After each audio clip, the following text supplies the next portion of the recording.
This is the new Sony ZV-E10 II. It's a 26 megapixel APS-C camera that is aimed at folks who want that pro camera feel. And do you see these clouds? Yeah, they're awesome. Wow. Without the pro camera price. That's awesome. Meaning that for $1,000, you get the ability to change lenses, the same sensor that's in Sony's APS-C digital cinema camera, the FX30, impressive autofocus abilities, and most importantly, the feeling of using a traditional camera. But in a world where many folks are creating content for the internet, using a camera can be a lot less about how it makes you feel and more about how it can make you a living. And an iPhone 15 Pro Max, well, it's very good at doing just that, which is why Sony was eager to tell me that the sensor on the new ZV-E10 II is 9 times bigger than the sensor on this iPhone 15 Pro Max. It's an obvious fact, but it shows that Sony cares about the folks who are trying to decide between using a phone or using a dedicated camera. So let's put them head to head. Big city lights, baby. Oh my god, I'm so bad at framing for this. For the last week, I have brought the $1,200 iPhone 15 Pro Max and the $1,000 ZV-E10 II with the 16 to 35mm kit lens, which brings the total cost of this camera to $1,100 everywhere with me. I want you to guess which camera's footage is on the left and which camera's on the right. There's a few telltale signs that give it away, but you gotta know what you're looking for to spot them.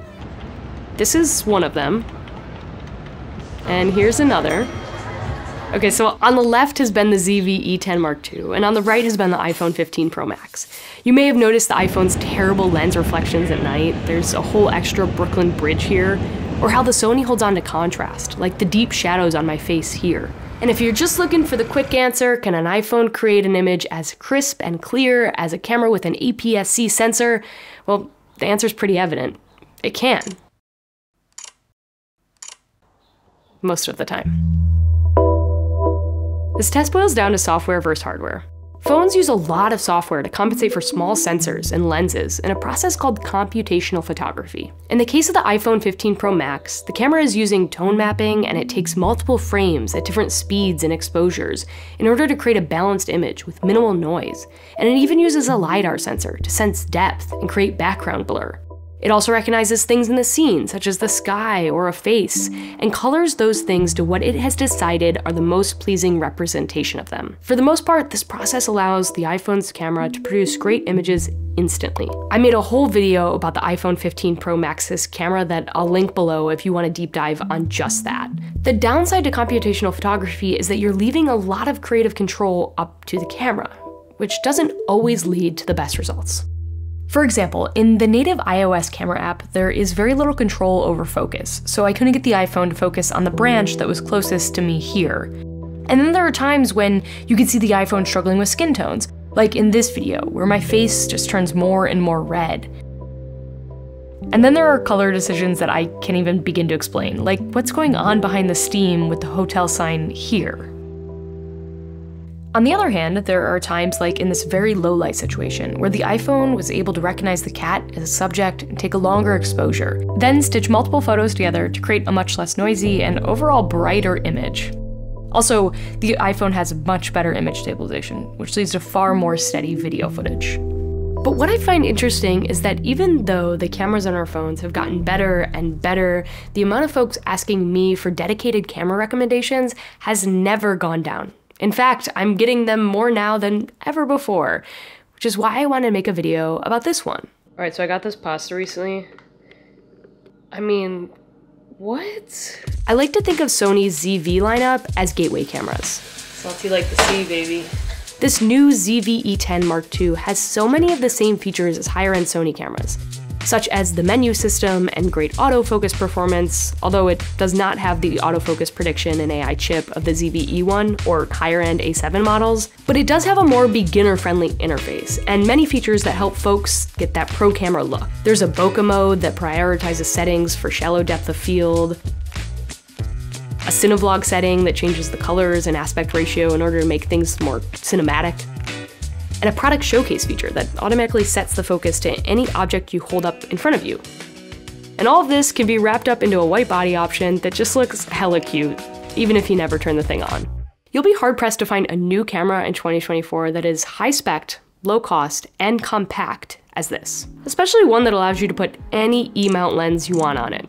And new to the Mark II is better color sampling with 422 10-bit, higher frame rates with 4K 60 frames per second, and a much larger battery than my use has been hard to drain. Sony does need to figure out how to get an ND into this camera though, whether that's a digital ND or some sort of physical ND.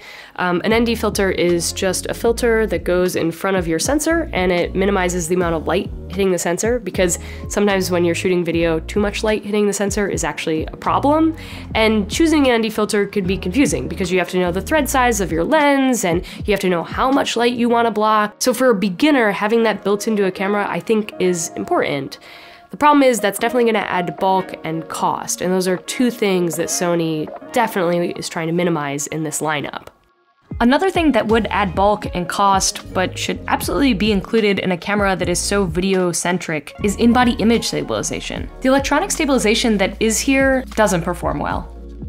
And the other missing thing from this camera is a viewfinder. Personally, I love the intimate feeling of holding a camera up to my eye for framing, and if that's important to you too, Sony has the slightly more expensive $1,400 A6700. That camera is more geared towards hybrid still and video shooting. It doesn't have the dedicated bokeh button or product showcase feature for simplified video recording, but you do get a viewfinder, the dedicated AI processor for better autofocus, and better weather sealing. But at $1,400, that price point also opens up some other options. So for example, you have Canon's EOS R7 with its 32 megapixel APS-C sensor, a new Fuji X-T50 with its 40 megapixel APS-C sensor, or you could even get a used first gen A7C with a full frame sensor. Oh man, I'm so sorry. I definitely have not made your purchasing decision any easier, but it does prove that you have a lot of really great options for this price point, which is the same price of a high-spec phone. Good luck. So that's the new Sony ZV-E10 Mark II. It's a great way to dip your toes into a more professional way of recording video with the ability to upgrade lenses as your budget sees fit. And as always, if you are on the fence about buying a dedicated camera, just rent one for a weekend first. You'll know very quickly if you are enjoying getting to know it, if you're enjoying carrying it around, or if you're not. I'm Becca, thank you so much for joining me. This was another episode of Full Frame. Let me know what two cameras you want me to compare next. They could be film, they could be digital, they could be phones, you name it. I'm down. I appreciate you, and I'll see you on the next one.